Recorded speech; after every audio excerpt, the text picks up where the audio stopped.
menyatakan penggantian pemusuhan terhadap sekutu. Setelah sebelumnya yaitu pada tanggal 14 Agustus 1900, sekutu menjatuhkan bom atom di kota Hiroshima dan Nagasaki. Berita tentang gencatan senjata yang dilakukan oleh Jepang ini disiarkan di radio Jepang dari Tokyo. Ternyata siaran tersebut tertangkap di Indonesia dan sekitarnya pukul 13.30. Sultan Syahrir sedang berada di ruang kerja. Dia sedang menulis kabar Anda berita utama. Jepang telah menyerah tanpa syarat kepada sekutu pada tanggal 14 Agustus. Setelah dua kota industri di Jepang, Hiroshima dan Nagasaki dibom atom oleh Amerika Serikat. Apa benar berita yang barusan ku dengar? Aku harus menyampaikan kepada Bung Karno dan Bung Hatta. Muhammad Hatta menemui Bung Karno di rumahnya untuk memberitahu tentang kekalahan Jepang. Sairi mendesak untuk mempercepat proklamasi, tetapi Bung Karno menolak.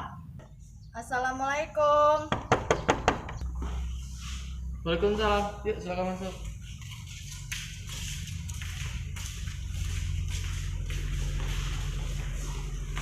Silakan duduk.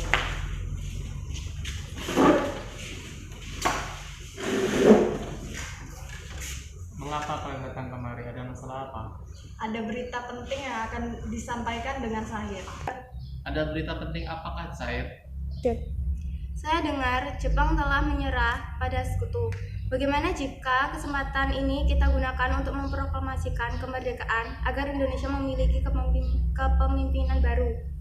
Saya tidak berhak bertindak sendiri. Semua itu hak PPKI. Alangkah janggal bila saya mengucapkan kemerdekaan melalui PPKI yang saya ketuai. Tapi Bung, Maafkan saya, Syahrir. Tapi memang kita tidak boleh gegabah. baiklah kalau begitu kita permisi dulu. Mari. Mari.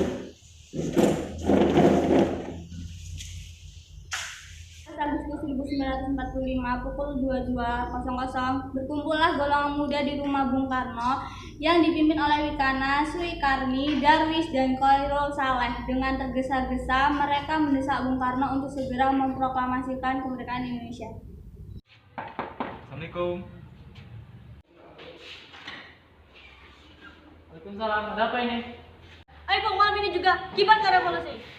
Kita harus segera merebut kekuasaan, Bung. Kami siap mempertaruhkan jiwa kami, Bung. Ya, kami siap. Karena tidak bertindak cepat, maka akan ada pertumpahan darah dan pembunuhan besar-besaran esok hari. Kini gorok leherku saja, tak usah menunggu esok. Sudahlah, tidak ada gunanya kalian bertengkar. Mari duduk kembali. Dan bicarakan baik-baik. Wikana, kita tidak boleh gegabah. Lalu mengapa tidak melakukannya sendiri? Mengapa harus Soekarno yang melakukannya? Saya hanya mengingatkan, Bung, jika kemerdekaan Indonesia tidak melakukan malam ini, besok rakyat akan membunuh orang yang dicurigai sebagai pro Belanda seperti orang-orang Ambon. Benar, Bung. Mengapa kita harus menunggu Jepang kemerdekaan jika kita bisa mewujudkan kemerdekaan kita sendiri? Kekuatan kita tak sebanyak kekuatan Jepang dan sekutu. Kita tidak akan dapat bertahan sendiri tanpa bantuan mereka. Saya yakin kita bisa, Bung. Kita bisa. Mari kita segera melaksanakan proklamasi, Bung. Benar, Bung. Cepatlah. Setelah usai mendesak golongan tua gagal, para pemuda lalu melaksanakan pertemuan di Jalan Cekani 71. Mereka berdiskusi lalu sepakat untuk menculik Soekarno-Hatta ke Rengas Dengklok guna membahas proklamasi. Saudara-saudara, sebagaimana yang telah kita ketahui, Bung Karno menolak untuk segera melaksanakan proklamasi. Lalu apa yang harus kita lakukan? Bung Karno dan Bung Hatta, lalu kita desak mereka untuk segera melakukan proklamasi. Dengan begitu, Jepang tidak akan bisa mempengaruhi mereka. Tapi, kemana kita akan membawanya? Rengas Dengklok. Dengklok itu luas. Di mana kita akan menempatkan keduanya? Saya akan menghubungi Sudanco Subeno untuk hal ini. Assalamualaikum. Waalaikumsalam. Ada apa, Darwis? Menculik Bung Karno dan Bung Hatta. Apa? Menculik mereka? Dan kami sepakat untuk membawa mereka ke Rengas Dengklok. Bisakah kau memberikan keamanan kepada kami dan mencarikan kami tempat untuk menyembunyikan Soekarno-Hatta? Saya akan mengamankan Anda semua untuk tempat nanti kita pakai rumah Awikin Song. Terima kasih, Subeno. Sama-sama. Dan kita akan ditempatkan di rumah si Jukito. Bu, Anda setuju? Atau menculik Bung Karno dan Bung Hatta? Apa tempatnya? Kalau tempat di mana? Setuju. Harinya tepat 6 Agustus 1945 pukul 4, rombongan pemuda pergi menculik Bung Hatta di kediamannya untuk dibawa ke Rengas Dengklok tanpa sepengetahuan golongan. Assalamualaikum. Waalaikumsalam. Mari Bung Karno dan Bung Hatta, kalian harus ikut kami. Mau pergi kemana? Lagian kalian pergi dari sini.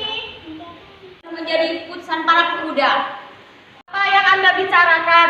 Jika itu benar, kita tidak akan bisa melawan karena tentara Jepang itu masih utuh. Jadi kesepakatan kami, Bu. Demi kebaikan Anda, Bu. Mari Bu, waktumu hampir habis. Ada yang membawa Soekarno dan Hatta tiba di Rengas Dengklok. Bung Hatta telah sampai terlebih dahulu sebelum Bung Karno. Kedua dibawa ke sebuah ruang di dalam ruangan Jiu King Song. Dalam buku karya Sanusi Werosuminta dan Dr. Randes S. Kartohadikusumo, mantan perwira peta, pada Kamis 16 Agustus 1945 sekitar pukul 4 dini hari dikisahkan bahwa Budanjo Sidik, pimpinan piket pos jembatan Tanjung Pura, kemudian diterima oleh Sudanco Afan melaporkan adanya rombongan kendaraan dari Jakarta di bawah pengawalan perwira peta. Dari kejadian tersebut, rombongan yang dipimpin oleh Sudanco Singgi meminta izin untuk memasuki kota Rengas Dengklok. Dari situlah rombongan yang terdiri dari Insinyur Soekarno, Bung Hatta, istri Soekarno-Hatta. Rombongan selanjutnya dibawa ke tempat pengasingan yang terkenal saat ini dengan Rumah Mbah Cikisong. Rombongan diterima penuh kehormatan oleh Sudanso Subeno didampingi Camat RS Hadi Pranoto dan staf tentara peta Cudan II. Sedang para prajurit peta dan para pemuda yang terlatih kemiliteran beserta para tokoh pejuang seperti Masrin Hasani berada di sekitar lokasi tempat para tamu beristirahat untuk menjaga keamanan. Kemudian pada siang harinya masyarakat berkumpul di kota Rengas Dengklok mengelulukan kedatangan para pemimpin dari Jakarta dengan yel-yel hidup Bung Karno dan Bung Hatta. Dan dari peristiwa yang terjadi di rumah Cikisong menandakan bahwa Indonesia memproklamirkan kemerdekaannya.